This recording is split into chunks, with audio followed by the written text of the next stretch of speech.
Olá, pessoas lindas, maravilhosas e poderosas. Sejam muito bem-vindas ao Ela Quer, Ela Pode, um podcast onde querer é poder. A partir de agora estaremos juntas, dando boas risadas e nos inspirando com histórias reais. E haja história real, hein, gente? Porque hoje nós temos 3 convidadas bem especiais aqui. E antes da gente começar, eu quero fazer algum combinado com vocês, e vocês já sabem. Se você chegou aqui porque nos conhecem, tá aqui com a gente, sempre que tem episódio novo, domingueira, muito obrigada pela sua presença. E você sabe, se inscreva nesse canal.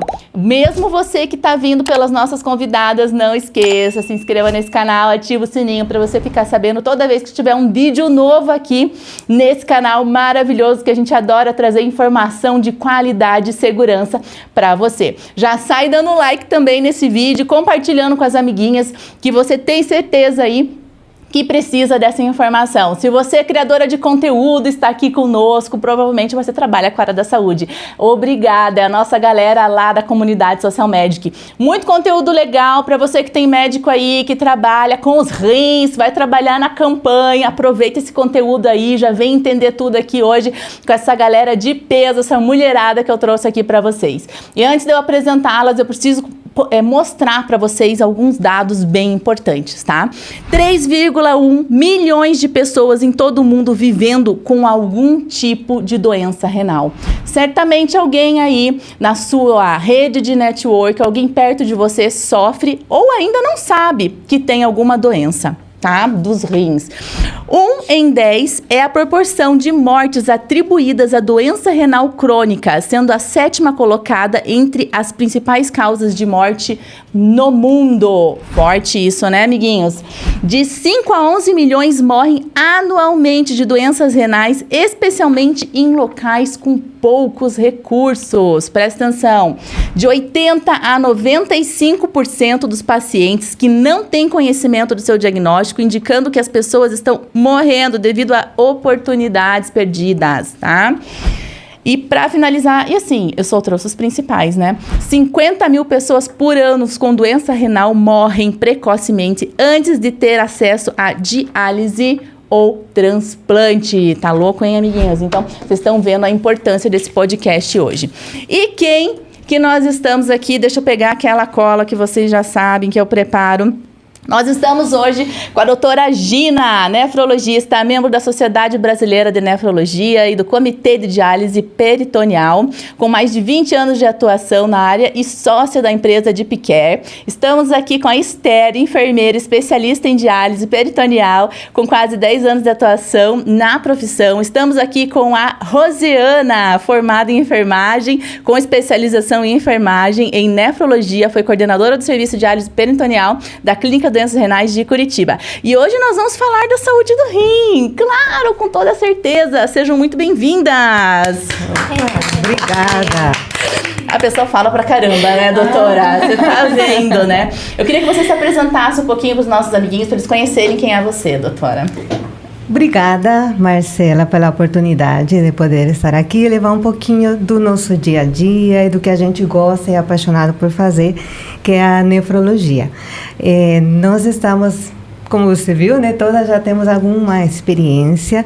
Estamos felizes em poder dizer que essa campanha da Sociedade Internacional de Nefrologia, desde 1975, é uma campanha para assegurar a nossa saúde renal.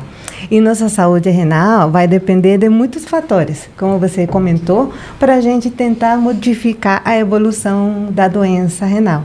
Como você já comentou previamente, e a campanha de hoje, bem bacana lembrar, é o exame de creatinina para todos. Ou seja, todos nós temos o direito a um diagnóstico precoce e a um tratamento da doença para evitar os desfechos de morte, né, por falta de um diagnóstico e um tratamento adequado. Vamos falar sobre isso. Então, eu queria que a Esther se apresentasse aqui para os amiguinhos. Esther. Eu me chamo Esther, eu sou enfermeira, trabalho há quase 10 anos só com diálise peritoneal. Hoje eu trabalho para um serviço privado e nós temos a nossa empresa de atendimento aos pacientes que já estão em diálise.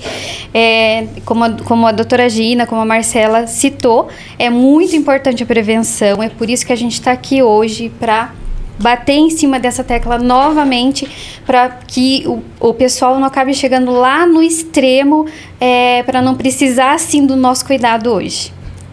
Rosiana, presente para os nossos amiguinhos ali, por favor.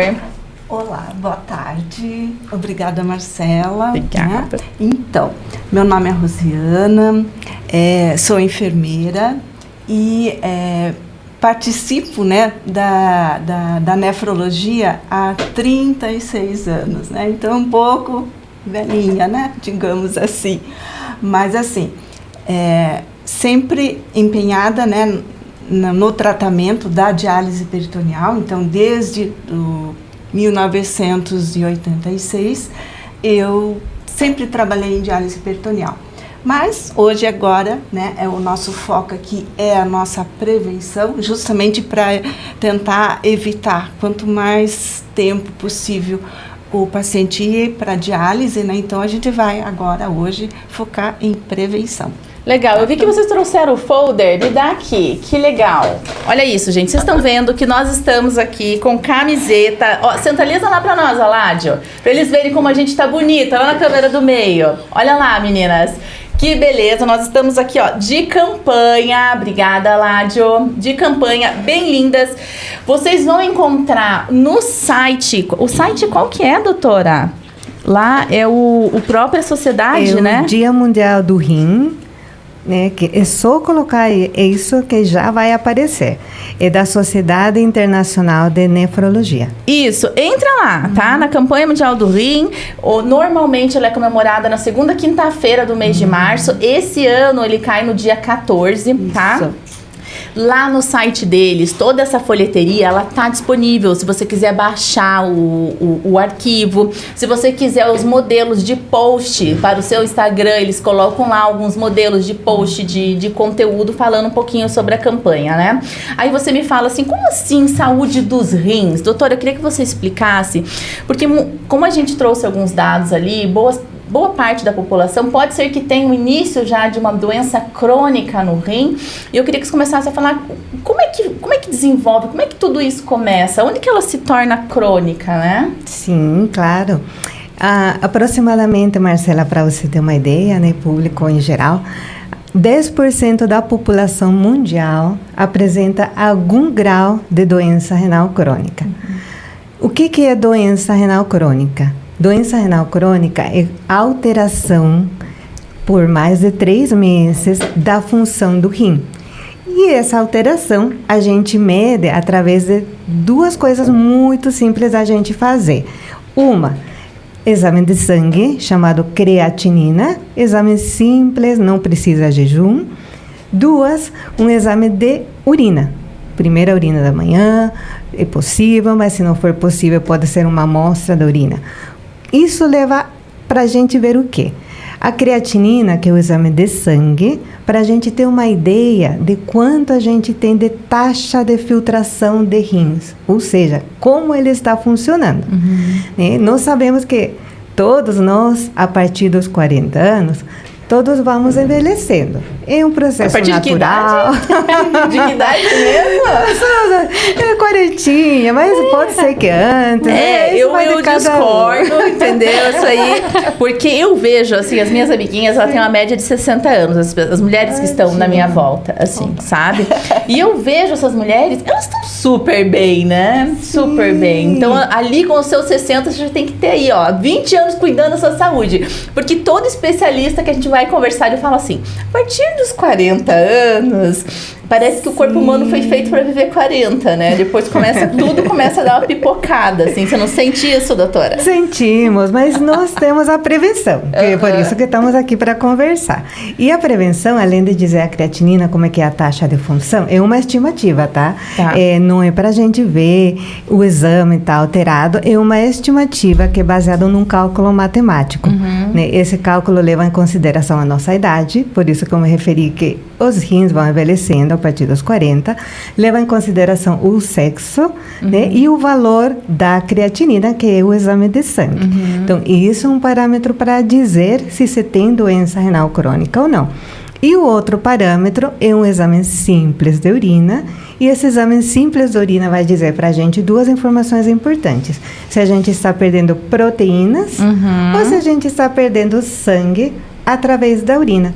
Ambos são indicadores de que o rim possa estar sofrendo. Você falou assim que pode ser, depende do sexo, né? Mas homem ou mulher... Tipo assim, mulher tem mais doença no rim? Homem tem mais doença no rim? Você tem esse dado? Sim, geralmente homens são mais afetados pela doença renal crônica. Não se sabe precisamente por quê, se é pela própria genética ou porque homem vai fazer menos prevenção do que nós mulheres, que é porque eles bebem mais? Um pouquinho de cada, pode ser, né? Mas eles procuram menos o médico do que nós mulheres. Nós somos mais preventivas, mais cuidadosas. Então, na verdade, a gente não tem esse dado específico se é só pela parte genética ou se tem essa parte de procurar na prevenção e em tempo para poder fazer o tratamento em tempo. Mas eles são afetados, sim. E uma coisa importante, já aproveitando, Marcela, é fatores de risco. É uma coisa que a gente não pode deixar de conversar de uma maneira simples. E o que leva mais à doença renal? É pressão alta e o diabetes. Essas são as 2 doenças que mais levam ao comprometimento da função renal. Lembrando que quando a gente fala de diabetes, aí vem outras coisas envolvidas. A gente fala sobre obesidade. Lembrando que nós hoje temos uma alimentação que não é muito saudável. Uma alimentação fast food, né? Isso. E com isso a gente mais obeso, mais resistência à insulina, mais índices de glicemia mais altos e com isso também mais chances de ter doença renal crônica. Bom, legal. Eu entendi e depois a gente vai voltar aí. Aqui no podcast a gente faz assim, sabe? Pra gente vai voltando, vai e volta. E quem tá no outro lado deve estar pensando assim, nossa, por que ela junta essas 3 aí, né? Por que elas? Eu queria que você explicasse um pouquinho, Esther, qual que é a conexão de vocês 3? Nós... Conta pros amiguinhos, o que rola aqui? Nós somos mais do que amigas, né? Nós trabalhamos... Eu conheço a Rosiana já há quase 10 anos, a doutora Gina há quase 10 anos. Nós trabalhamos juntas, né, na clínica de diálise peritoneal. E desde lá a gente tem uma amizade, assim, imensa. A gente se fala todo dia e tudo a gente conta uma para outra. E daí Vocês amam o que fazem, né? Isso, a gente ama o que a gente faz. E daí que surgiu a ideia, né? Porque não juntar... O conhecimento com a nossa amizade, né? E outra, a gente se conhece, a gente sabe como que cada uma trabalha, né? Eu sei o quanto a doutora Gina é competente, eu sei o quanto a Rosiana é competente, para a gente confiar e montar, né? Tudo isso, uma empresa que a gente consiga prestar serviço de qualidade e humana também. Como é que é o nome da empresa de vocês? PD Care. Então, assim, a Deep Care. PD. Tá? Não, pra pessoa entender, né? Pra ficar chique esse nome. PD Care. Deep Care. PD Care. E o nome PD Care é justamente de peritoneal diálisis. De diálise peritoneal, né? Então, ficou PD, né? Junto com a diálise peritoneal. E explica pra nós, Rô, o que é a diálise peritoneal? Então, Marcela, a diálise peritoneal, então, é um tratamento, né? Da pessoa, né, que está com um problema renal. Então, ele desenvolveu a doença renal crônica, então ele chegou num estágio em que precisa fazer o tratamento, né?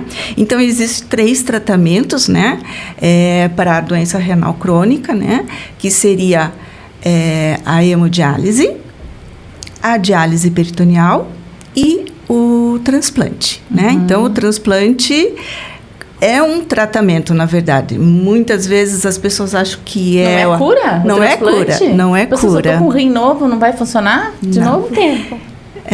Então, mas isso a gente pode conversar mais tarde, né? Então, voltando para a diálise peritoneal, então é um tratamento, né, que a gente vai utilizar o nosso abdômen, tá? Então, o nosso abdômen, né, dentro do nosso abdômen nós temos uma membrana, né, que a gente chama de peritônio, tá? E esse peritônio, ele é como se fosse um filtro, né? O nosso rim, fazendo uma comparação, uma analogia, né? O nosso rim é um filtro. A nossa membrana peritoneal, ela vai também ser um filtro. Então, mas para que possa ser filtrado, limpo esse nosso sangue, o que acontece? Nós temos que introduzir um líquido especial. Porque por si só não vai acontecer nada. Então, o que vai acontecer? Nós vamos introduzir um líquido, tá? O que a gente chama de líquido de diálise, tá? E esse líquido dentro da nossa cavidade, então vai ocorrer a passagem das moléculas, das toxinas que estão presentes no nosso sangue. Então, isso vai passar para dentro do líquido. Então, ele vai parecer, a gente pode dizer assim, como se fosse um ímã. Então, ele vai puxar. O líquido, ele vai, por causa do gradiente dele, da composição dele, né? Então, ele consegue fazer com que essas toxinas que estão presentes nessa membrana peritoneal, que é bastante vascularizada, né? Então, por lá está passando sangue cheio de toxinas. Então, o que acontece? Colocamos o líquido, essas toxinas elas vão sair desses capilares, né? Que estão circulando. E vão para o líquido. E vão para o líquido, né? E aí, esse líquido, teoricamente, vai ficar sujo. Né? Eu esqueci de falar que como que a gente coloca esse líquido dentro da cavidade, né? Essa é a minha pergunta. Então, a gente vai precisar, o paciente, né, a pessoa que está com um problema renal, ele vai precisar colocar um catéter, tá? Então, esse catéter é colocado através de uma pequena cirurgia, né? Ele é um catéter de silicone, bem flexível, né? Então, ele não vai atrapalhar os movimentos do paciente. Então, o paciente pode sentar, dirigir, andar, né? Andar de bicicleta, fazer exercícios, que não vai atrapalhar, né? Então, é através desse catéter que vai ser colocado esse líquido especial. E esse líquido, então, ele, como eu falei, ele vai fazer essa remoção de toxinas, só que por um tempo, né? Vai chegar um tempo que esse líquido ele vai estar na mesma concentração de toxinas que o sangue, então ele não vai mais fazer essa passagem. Aí nós precisamos tirar esse líquido, né? Então, através desse catéter, a gente vai tirar esse líquido. Na hora? Eu achava que era assim, por exemplo, vocês iam lá, inseriam um líquido, ficava um tempinho o líquido lá, e daí tirava de novo e estava tudo limpo. Esse líquido, ele fica em torno de 4 a 6 horas dentro da cavidade, né? Ah, tá, mas é menos de um dia. É pouquinho. Então, assim, mas ele vai precisar fazer isso algumas vezes por dia, né? Então, assim, dentro da diálise peritoneal tem 2 métodos, que a gente fala CAPD, que é o manual, né? É um procedimento manual que a gente faz essa remoção de líquido, introdução de líquido e tudo mais. E existe uma máquina, que a gente chama de cicladora, que ela vai fazer esse trabalho durante a noite. Então, enquanto a pessoa está dormindo, né? Então, a máquina está programada para a mais ou menos 9 horas, por aí. E enquanto o paciente está dormindo, a máquina vai fazer todo esse procedimento que eu falei, de introduzir, de ficar, tirar, e fazendo esses ciclos durante a noite.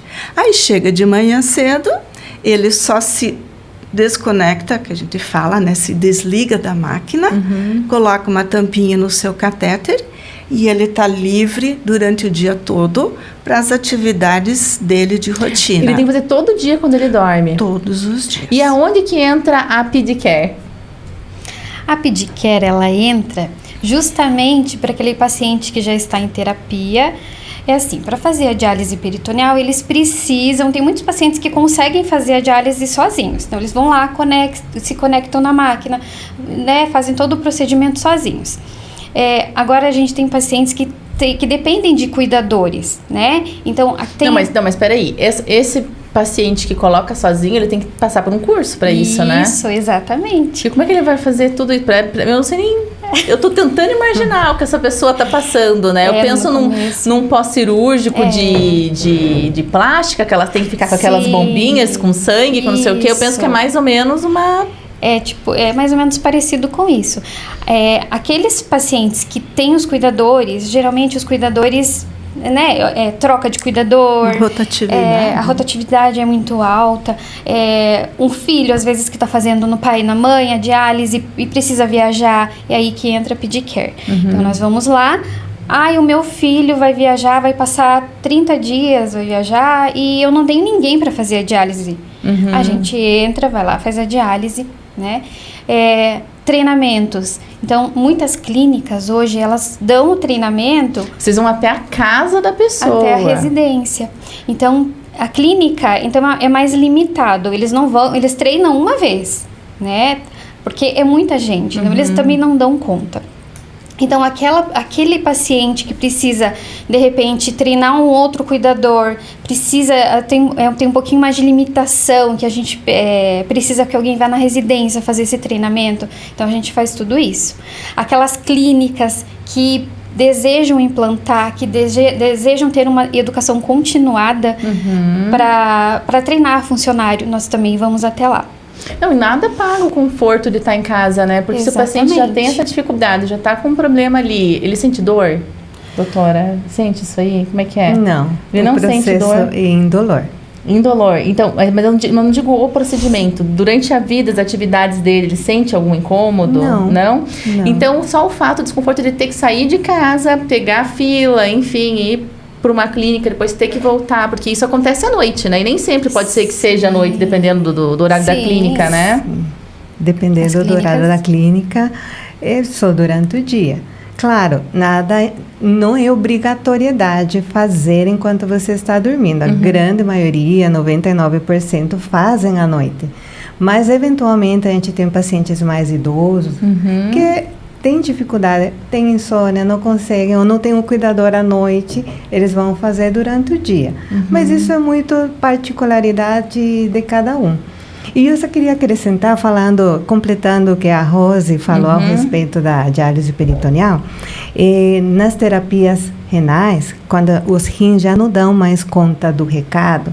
O que eu quero dizer quando não dá mais conta do recado? Quando eles têm menos do que 10% de função, a gente precisa, como a Rose falou, escolher uma das terapias. A hemodiálise, o transplante ou a diálise peritoneal. É o médico que escolhe? Não, é o paciente que escolhe. Não acredito. Exatamente isso que eu queria chegar. É uma opção e uma decisão. Nós estamos para orientar, né, junto com a enfermagem, nós orientamos as diferentes maneiras de tratar a doença renal. Tudo muda, então. Mas é uma opção do paciente junto com a sua família, de escolher.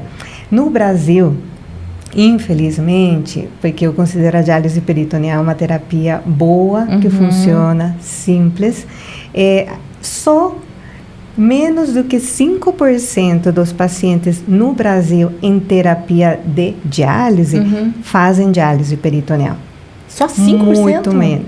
Menos do que 5%. Qual que é a opção deles? O que eles têm feito? Aí a gente entra em outras coisas, né? Além do medo da própria pessoa assumir o seu tratamento em casa, que eu acho que isso é bem importante destacar, e não precisa ter medo, que para isso tem um treinamento e uma assessoria das clínicas e das enfermeiras, a gente tem as políticas de saúde, né, que acabam incentivando mais o método de hemodiálise do que de diálise peritoneal. Contrário a alguns países, onde é tudo contrário, a gente tem 90% de diálise peritoneal, o restante de hemo, né? Tipo a China, o Japão, o México, a Colômbia. E como é que funciona a hemodiálise? Qual que é a diferença, basicamente? A diferença a hemodiálise você precisa ir numa clínica para se conectar numa máquina através de um catéter ou de uma fístula no braço. Isso é feito 3 vezes por semana, né? Em torno de 3 a 4 horas por dia. Paradinho dentro da clínica, linkado na máquina. Sim, exatamente. E eu fiquei com uma dúvida. Essa máquina que a pessoa tem lá do lado da cama dela, se ela optar pela peritoneal, essa máquina é dela ou é da pedicare? Ela é consignação. Ela é fornecida pelos planos de saúde, pelo SUS. Isso é uma máquina emprestada. Vai para sua casa, você fica com ela enquanto você estiver em tratamento. E por ser crônico, eu sempre vou precisar disso. Né? E se eu precisar de uma manutenção, eles vão trocando, vão fazendo... Corretamente. Se modernizou alguma coisa, se o plano adquiriu novas máquinas, vai lá, troca. E essa máquina, essa manutenção da máquina não tem nada a ver com a PediCare. Não. Né? Isso aí não. Mas tem a vocês ver. olham isso, vocês veem que, olha, isso aqui você vai ter que ligar, isso aqui tá com algum problema, vocês observam essa Sim, situação também. Essa orientação é feita, sim. Puxa, então é falta de conhecimento mesmo, né? Também. E também sim. essa questão, eu acho que pode ser, e você me corrige, de ficar com, se é um procedimento cirúrgico, e eu vou ficar sempre com um catéter, diferente do outro, que eu não fico com catéter. Depende, Da hemodiálise. Marcela, porque na hemodiálise nós temos a fístula. A fístula é uma conexão entre uma veia e uma artéria Você tem no que braço. explicar aqui para as amigas qual a diferença Não, entre gente. um catéter e uma fístula. Não, uma fístula é uma conexão no braço, geralmente, entre uma artéria e uma veia. Essa conexão é feita para poder que a veia fique grossa com o fluxo de sangue da artéria e essa veia grossa seja capaz de receber 2 agulhas para poder puxar o sangue, passar pelo circuito da máquina e devolver no corpo já limpo. Então, para isso, precisa uma cirurgia também no braço e essa fístula demora em ficar pronta. Ela não é pronta para já ser usada no dia seguinte. Ela demora em torno de umas 4 a 6 semanas para ela ficar uma veia grossa, com um fluxo adequado para poder ser utilizada. E enquanto isso acontece, aí temos um catéter que é feito aqui no pescoço ou na parte mais de baixo, né? Na veia jugular ou na subclávia. Fica um catéter ali provisório até a fístula ficar boa. Então, esse procedimento é um procedimento ambulatorial, assim como também o catéter da barriga, né? É um catéter que é um procedimento ambulatorial, com anestesia local, não fica internado e vai para casa. É o mesmo procedimento do catéter de hemodiálise. E aí eu fico comparando, fico me imaginando se eu tivesse que escolher, né? E você falou que tem uma questão de hipertensão e diabetes e tal, né? E para essa questão da hipertensão, qual que vai mexer menos ali com a minha como é que fala? Quando eu vou medir?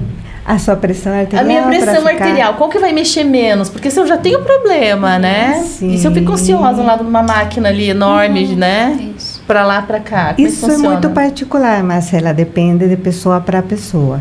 Né? E no processo de diálise peritoneal, como um processo mais lento, contínuo, na grande maioria das vezes feito diariamente, essa instabilidade é menor do que a gente tem na hemodiálise, onde eu tenho que fazer tudo o que eu faço 7 vezes por semana, 3 vezes por semana. E que alguns pacientes acontecem ou sobe demais a pressão ou abaixa demais. Né? Então, falando do ponto de vista hemodinâmico, a hemodiálise tem essas alterações mais importantes Tem do que a picos diálise maiores, peritoneal. né? Né? Porque a peritoneal ela tá no conforto da casa dela. Sim. Tá ali de boa, dormindo. Sim. Qual a chance disso dar errado, né? Sim, tanto que é o que a gente usa para tratar crianças, para tratar idosos, para tratar pacientes com problemas graves do coração. É a terapia que é a melhor indicada precisamente para manter melhor a estabilidade hemodinâmica. Aí se a pessoa fala assim, não, eu quero fazer transplante, né? É fácil? Como é que funciona? Qual que é o trâmite? Aí são outros trâmites. A gente tem 2 tipos de transplante. O transplante que é chamado de preentivo. O que significa isso? É o transplante que é feito antes da pessoa entrar no processo de diálise. Lembra que eu te falei que menos do que 10% precisa de diálise? Então, quando essa função chega a mais ou menos uns 20%, a gente já pode encaminhar esse paciente para iniciar os exames de pré-transplante. Ele vai fazer os exames, que são bastantes, são mais do que 50 exames, contando exames de imagem e de sangue, para ele ficar pronto, concorrendo ao rim, mesmo antes de iniciar. Mas também temos o transplante de quem já iniciou e que está e entra numa fila. Né? Lembrando que a fila de transplante é uma fila que não é muito rápida e que depende de uma série de fatores, de tempo em fila, se é diabético, se não é diabético, se já foi doador anteriormente, uma série de pontuações que vão dizer se esse rim vai sair mais cedo ou mais tarde. A fila aqui no estado do Paraná, felizmente, bem menor do que foi antigamente. Então, se a gente for falar do tempo em fila, né, que é importante essa informação, é mais ou menos entre 2 a 3 anos no estado do Paraná.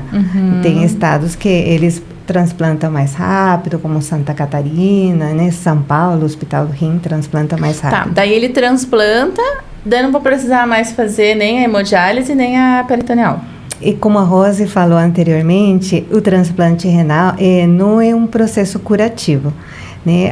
A pessoa continua sendo um paciente doente renal crônico em uma terapia de transplante, e para isso precisa de acompanhamento o resto da vida e com medicações adequadas para poder evitar a rejeição do órgão. Né? E se você me perguntar provavelmente agora, e quanto dura um órgão, um rim? Isso. Né? O tempo de vida média de um enxerto, de um rim, né, transplantado é mais ou menos entre 12 a 15 anos. Daí ele tem que estar na fila de novo. Ele colocou, ele entra na fila de novo. Aí entra na fila novamente. Se você for pensar, né, ele vai pro fim, dentro das pontuações, né? Porque vai chegar uma hora que ele... tá faltando pouco tempo, né? Já preciso estar ali. Isso. Mas ele vai diminuir a quantidade de hemodiálise ou... Ele vai ficar sem tratamento de hemodiálise ou de diálise peritoneal durante enquanto esses 12? ele estiver com o seu transplante funcionante. Né? Exatamente. Então ele vai estar sem terapia de hemo, sem terapia de diálise. Mas acompanhamento médico. Mais acompanhamento médico. E se por um acaso der esse tempo e não tiver, né, a fila não chegou, aí ele tem que fazer... Volta a fazer a diálise ou a hemodiálise. Agora tudo faz sentido, você pode conversar, né? E voltando aqui, né, porque às vezes a gente está escutando aqui e fala, meu Deus, mas é tudo isso, porque é complexo, né? Para quem descobre a doença, eu penso que a pessoa fica, meu Deus, será que eu vou ficar inválido? Será que eu vou conseguir trabalhar? Será que uma empresa que eu tô hoje vai aceitar se eu não faço a peritoneal, que é à noite, né? Eu tô entendendo isso. Eu vou ter que me submeter aí numa clínica, ficar, dependendo, 3 vezes na semana dentro de uma clínica, 4 horas por dia. Não é fácil uma empresa aceitar isso, né? Sim. Então, normalmente essas pessoas, elas têm alguma licença por lei, alguma coisa assim? O pessoal tem auxílio doença. Né? Tá. Isso existe, sim. É um pouco burocrático o processo. Primeiro pela demora até você chegar na perícia clínica, e mesmo depois da perícia, nem todo paciente renal crônico que em teoria né, deveria de fato receber esse auxílio recebe. Então, muitos dos que mantêm o emprego, eles preferem exatamente a diálise peritoneal, porque não tem essa perda de 3, 4 horas por dia, 3 vezes por semana. Então, eles fazem o tratamento enquanto dormem e durante o dia trabalham. Nada impede eles continuarem a sua vida laboral. Exatamente. E se é um empresário? Normalmente, empresário vai precisar trabalhar, ele vai optar pela peritoneal, você pode ter certeza que ele vai ser os 5%. Né? Se a pessoa precisa lutar, precisa do dia, enfim, ele vai ser ali esses 5%. Se ele tiver convênio, ele tem algum tipo de reembolso, ele cobre, ele pode ser atendido pela Pedicare? Não. Ou aqui eu vou ter que pagar particular? É uma empresa terciarizada, não temos a ver eu gosto de deixar isso claro, né? Não temos a ver com planos de saúde, é uma iniciativa privada nossa, né?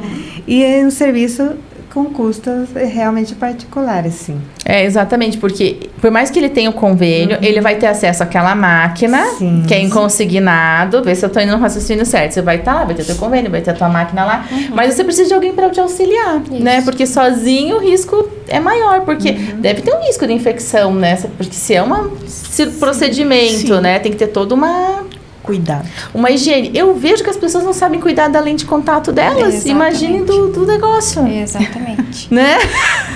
A gente vê, a gente acompanha o quanto acontece, porque quer aproveitar, quer usar, de repente tem uma validade, deve ter uma validade, um tempo de uso, né? Não, vou lavar, vou passar uma água quente, vou usar de novo, não tem isso? Não. Né? Vou aproveitar, sei lá, tem toda uma questão de higiene, deve ter ali os paninhos que tem que limpar, sei lá, descartáveis, né? Isso, tem todo um cuidado, onde pode encostar, aonde não pode encostar. Então a gente orienta tudo isso no treinamento, tanto nós, quanto o Pedicare, quanto na clínica, quando o paciente recebe esse treinamento, ele é orientado sobre isso também, né? E voltando aqui para quem não quer chegar nesse nível, esse exame, né, de você começou a falar que é a campanha do ano, que é a creatinina. Isso ele tá incluindo no check-up ou eu tenho que pedir para o meu clínico geral? Geralmente está incluído em qualquer tipo de check-up, inclusive em exames ocupacionais de empresas. Mas sempre é bom dar uma reforçada, que quer saber como está a saúde renal, porque lembra que a gente conversou, não é só a creatinina, é uma avaliação da creatinina, que é o exame de sangue, com o exame de urina. Então, ele tá dentro, sim. Se você acompanha, até um ginecologista pode pedir, no caso de mulheres, que é o nosso público, e nós estamos aí nesse mês, tá? E eu vi também, queria que vocês falassem sobre esses sintomas, porque a gente colocou ali, várias pessoas têm e não sabe que tem, né? E qual é esses sintomas que a pessoa pode vir a sentir? Quando que ela tem que dar aquele start? Marcela, a doença renal crônica não tem sintomas. E quando ele chega a ter os sintomas, e quando a taxa de filtração dos rins já estão muito baixinhas, e aí tem sintomas leves, por exemplo, canseira, palidez de pele, inchaço nos pés, um pouco de falta de ar, né? E a urina tem espuma, muita espuma.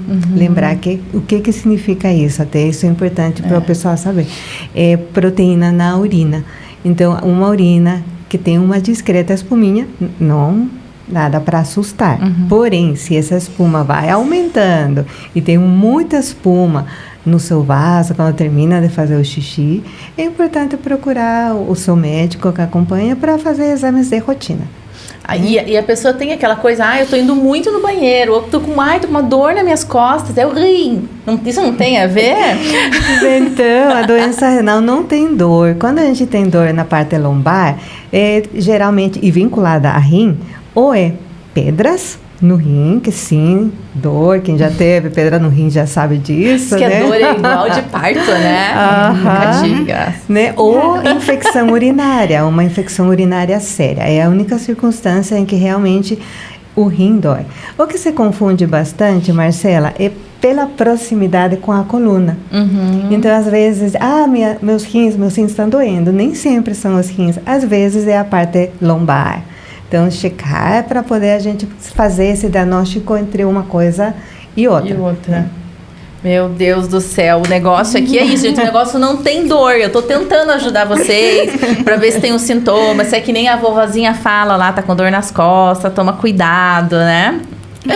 E voltando aqui à nossa campanha global, vou trazer alguns dados aqui para vocês, porque esse material é maravilhoso. Eu sei que vocês talvez não entrem lá no site, né?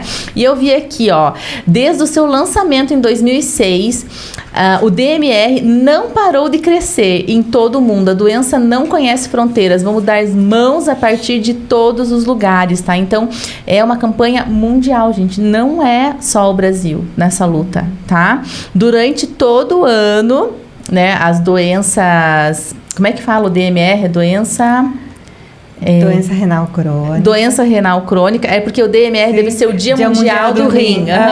O Dia Mundial do Rim será comemorado no dia 14, igual eu falei, de março. No entanto, a conscientização sobre a importância dos nossos rins deve ser um esforço contínuo. Então, assim, agora que você tem esse conhecimento, que você sabe, chegou perto de alguém, essa pessoa está indo na clínica, está passando 4, 5 horas na clínica, você fala assim, por que você escolheu fazer hemodiálise? Porque agora você tem esse conhecimento, né? Qual a necessidade? Você conhece o procedimento de peritoneal, que você pode fazer na sua casa, que você pode fazer dormindo, que você tem esse conforto? Porque não é possível, só pode ser falta de conhecimento, nada explica esse índice ser tão alto da pessoa querer fazer a hemodiálise, né? Porque assim, tem toda a questão, quando você vai num ambiente assim, você vai encontrar outras pessoas que estão fazendo junto com você, deve ser uma sala, né? Sim. De hemodiálise. E o clima não deve ser tão legal assim, né? Nada legal. Inclusive, aquele paciente que já está em hemodiálise, ele mesmo já vai criando aquilo na cabeça dele, que diálise peritoneal, se eu tô indo pra diálise peritoneal, porque eu vou morrer. E esse preconceito, eles acabam levando para outros pacientes que estão tudo ali naquele meio, dificultando ainda mais aquele paciente que de repente veio conhecer a diálise peritoneal e está na dúvida. Ah, porque o peritoneal seria assim, já não consegue mais se locomover, já tá muito doentinho em casa, seria isso? É que eles associam isso, né? Uhum. É um preconceito, né? Que eles já criam lá na clínica de hemodiálise.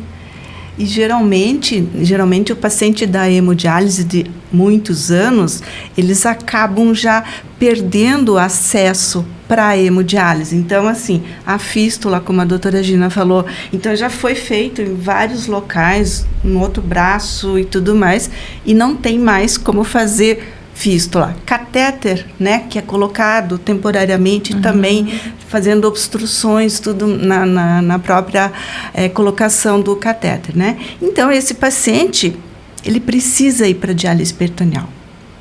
Aí ele já coloca isso na cabeça, porque eu vou morrer. Os pacientes que vocês atendem em casa, é que tipo de pessoa, assim, que resolve chamar vocês?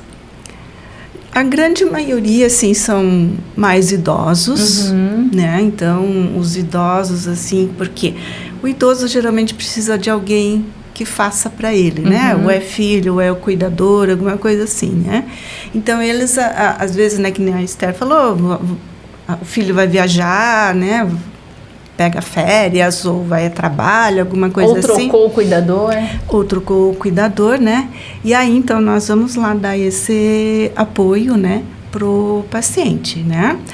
Também a gente dá apoio, assim, geralmente, assim, às vezes as pessoas que fizeram o treinamento, eles têm um pouco de medo no início, né? Eu tô sozinha. Enquanto eu estava fazendo treinamento, a Esther estava do meu lado, tudo bem, mas e agora? Eu em casa sozinha, primeira vez que eu vou fazer, não tem ninguém.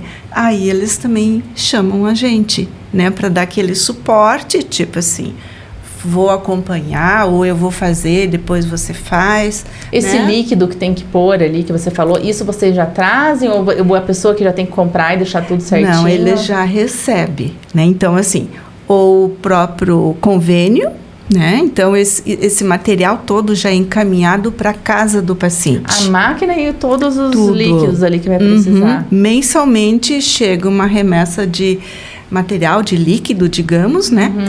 E então, assim, esse material já está na casa do paciente. Se o paciente é SUS, né, a parte do SUS encaminha, né? Claro, tem um cadastro com a empresa e essa empresa encaminha esse material para a casa do paciente.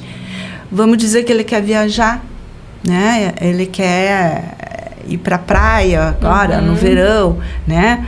Então, esse paciente, ele pode ir para lá, né? Até assim, não precisa nem levar o material. A própria empresa, você passando com antecedência o endereço dele, onde ele for, né?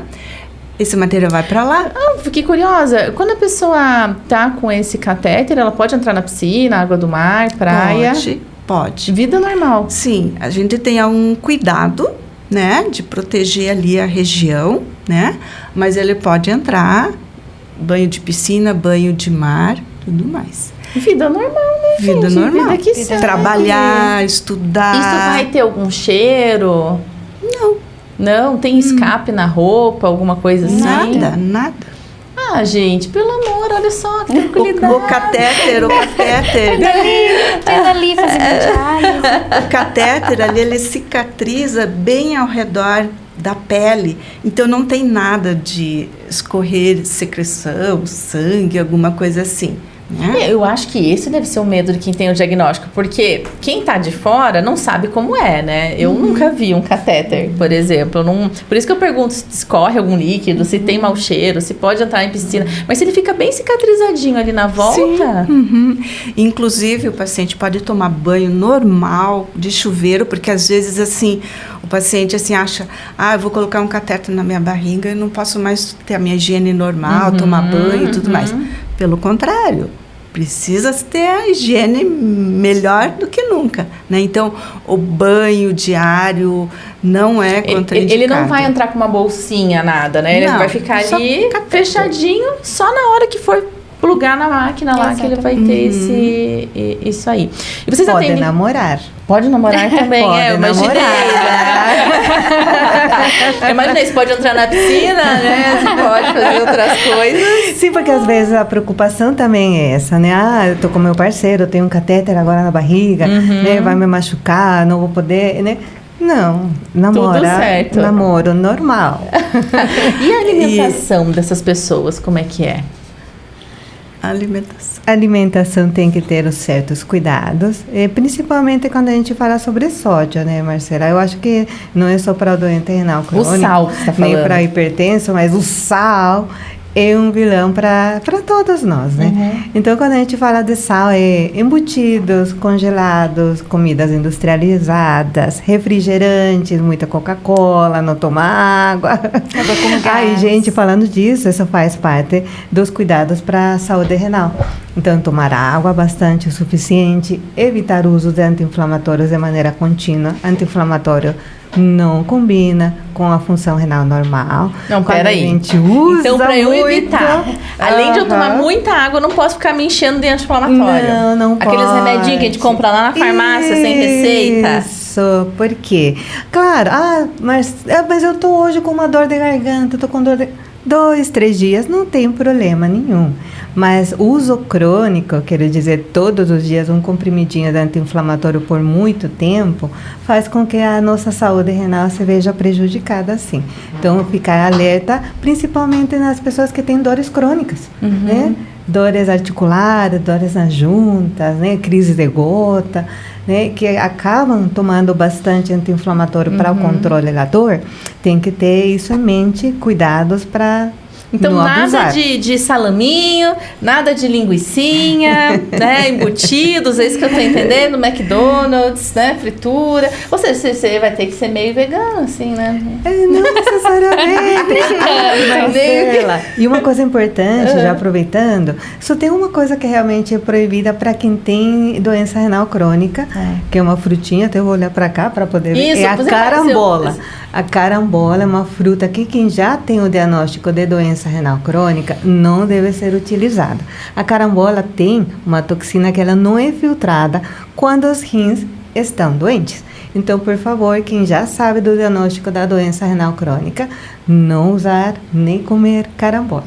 A carambola, para quem não tem a doença renal crônica, ela é como se fosse um anti-inflamatório? Se eu comer muita carambola, eu posso prejudicar? Não, porque você tem os rins funcionantes, Marcela. Então, tá os rins vão fazer o trabalhinho de... Então, não tem problema nenhum. É realmente quando a gente já tem o diagnóstico de doença renal crônica. Né? E o diagnóstico, lembrando, Marcela, quando a gente fala o que é o diagnóstico de doença renal crônica, alteração no valor da creatinina, alteração no exame de urina, o que leva a uma taxa menor do que 60%. Creatinina não é a creatina. Não, se confunde bastante. Porque, né? Eu já pensei nisso. Não. Inclusive, aproveitando também o gancho, né? Vamos enrolando. A creatina é um suplemento que o pessoal da academia usa bastante para melhorar o ganho de massa muscular. Ela não é contraindicada e não danifica os rins, né? Quando a gente usa ela numa quantidade adequada. Né? E quem faz atividade física e sabe sobre a creatina, e quando eu falo um scoop, é umas 3 a 5 gramas. Não há problema. O problema é quando a gente usa muita creatina, que isso vai refletir no resultado da creatinina. Então, eles têm, querendo ou não, eles têm alguma conexão, porque essa creatina eles colocam tudo, até no shake deles lá de academia. A creatina, eles usam creatina. Bastante, muito whey protein, muita creatina, mas é tudo uma questão de equilíbrio, né, e não abusar em exagero com os usos de suplementos muito proteicos que a longo prazo possam, né, auxiliar na evolução da doença. E a carne vermelha, ela tem alguma coisa, aquela gordurinha da carne, aquela picanha, a costela? Isso é muito bom, tudo isso é muito gostoso. E diretamente para a função renal, não. Mas a gente sabe que a função renal está relacionada com a alteração do perfil lipídico. O que é isso? Colesterol, né? Colesterol eu pensei bom, colesterol ruim, né? Então, né? como isso tem a ver, não é um impacto direto para a saúde renal, mas para o colesterol que está associado com doença renal. Direto, né? Clara, você ia falar alguma coisa? Nós cortamos você? Não. Ui, perdão. Não, é que eu ia só fazer um paralelo ali da atividade sexual. Só fazer um comentário assim, que eu tinha uma paciente, né, que ela quando namorava, né, então ela, para esconder o catéter do namorado e tudo mais, então ela usava uns corpetes. Esperta tipo, essa menina. Bem sensuais, sexy, né? Assim, pra poder fazer, né? Porque ela tinha vergonha do catéter, né? Então ela queria eu acho que a pessoa tem coisa que mexe, né? Com o emocional. E sim, é uma dica. É uma dica pra você aí que tem essa vergonha, usar os corpetes, usar. E tinha paciente que comentava com a gente, né, que na máquina mesmo, e vamos lá, né? Porque é à noite, né? Sim. A máquina rodando ali. Ela lá. Gente, então pra você ver como não interfere em nada, né? Tudo numa boa, que beleza. Normal.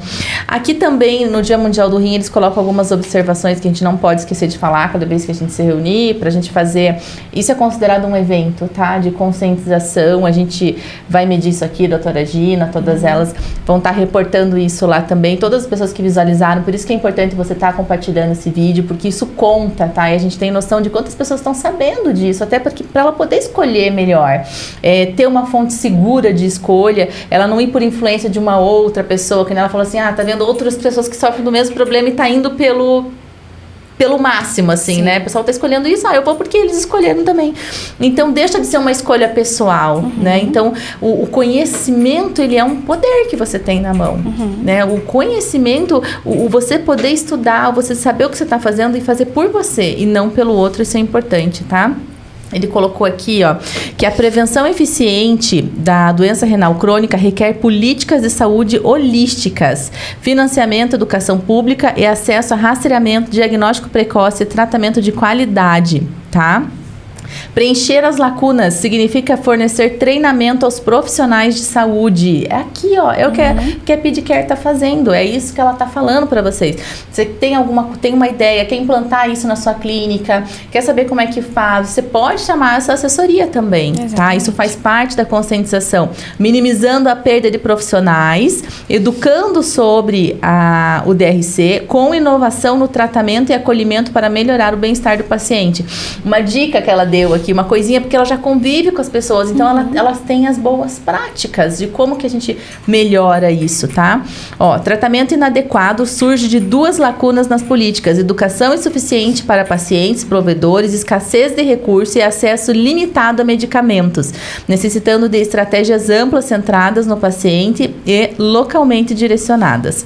E por último, os pacientes lutam para ter acesso ao tratamento, aos medicamentos devido ao alto custo e à desinformação. Educar sobre risco da doença renal crônica, promovendo escolhas saudáveis, envolvendo pacientes nas políticas de saúde, melhora e resultados e empodera as decisões de informação, tá? Que é isso que a gente está trazendo aqui.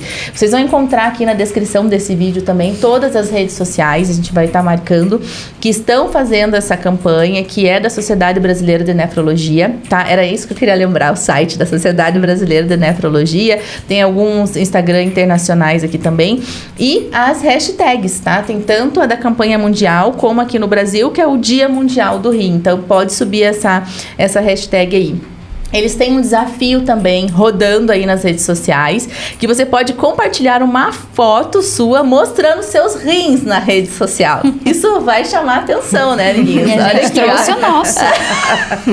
Explica isso aqui. Explica isso aqui, Esther. O que é isso? Esse daqui é o nosso rim, claro, que o ideal seriam 2 rins, né? Mas a gente convive bem com um só. Então tá aqui ele todo bonitinho, as veias e artérias, todo fofinho. Nós vamos tirar nossa foto com rim. E nós vamos colocar isso lá, tá? Então, quando eles falam a foto com rim, pode ser assim, não é a foto do exame? É a foto do seu rim. A ecografia do seu rim. Gente, eu já ia tacar uma foto do exame do rim saudável lá, eu cuido do meu rim. Gente, não importa, entendeu? A principal intenção dessa campanha é você chamar a atenção de alguma forma, porque você postar uma foto do rim, ou segurando o seu rim, né, de naninha, enfim, ele vai chamar a atenção para a mensagem principal, que é conscientização, conhecimento, faça as melhores escolhas, cuide da sua saúde, né? Não deixe de fazer os seus exames de sangue, né? Não deixe de se alimentar bem, cuidado com a creatina e faça exame de creatinina, é um dos, né? Um dos exames, exatamente. Agora eu vou querer que cada uma passe uma mensagem ou aquilo que a gente não falou aqui que gostaria de falar, tá? Vamos começar com você, Rô. Olhando lá para as nossas amiguinhas. Então, pessoal, eu queria dizer assim que dê valor ao rim, aos nossos rins, né? A grande maioria acha que o rim não é nada. Mas se a gente for ver, o rim está envolvido em muitas outras partes dos nossos órgãos, é vital, certo? Então, cuide dos seus rins. Tá? É isso aí. Vamos lá, Esther. Recado para os amiguinhos. E só continuando, né? Puxando ali o que a Rosiana também falou. Uma coisa assim que está acontecendo muito é o pessoal jovem entrando em diálise por excesso de proteína, por excesso de suplemento. Esses dias eu fui descobrir que medicamento para emagrecer contém, sim, anabolizante. Então, o pessoalzinho aí que faz uso de medicamento para emagrecimento tem que tomar bastante cuidado. Procura descobrir o que é aquilo que tem no medicamento, se realmente vai te ajudar, porque o que está vindo pra gente é assustador. O número de pessoas jovens entrando em diálise é assustador. Você, doutora? E eu, finalmente, só querendo reforçar, exame de creatinina para todos. É o lema da campanha desse ano. É um exame simples, é barato, junto com o parcial de urina simples também, para a gente saber como é que estão as condições do nosso rim. Lembrando que, quando a gente fala desse direito para todos nós, para saber sobre a nossa saúde renal, é para a gente, na prevenção, poder melhor fazer um tratamento melhor e que faça a lentificação da progressão da doença renal crônica. Então, você que não fez nunca um exame de creatinina, vamos lá, vai na unidade de saúde, vai no seu posto de saúde, vá no seu trabalho, se tem essa oportunidade, e peça um exame de creatinina e um parcial de urina simples. Esse é o recado para todas as amigas ali. Obrigada, galera da PediCare. Essas mulheres arrasaram aqui, deram um recado. A gente aprendeu bastante com vocês hoje. Principalmente, eu tenho certeza que eu fui aqui a sua voz aí do outro lado, tá? Não deixe de pedir seus exames, não deixe de ajudar os amiguinhos que você tá vendo que a pessoa tá lá, tá na clínica, tá fazendo hemodiálise. Eu acho que pra mim, o principal recado foi esse, tá? Eu vejo pessoas indo e ficando horas do dia dela.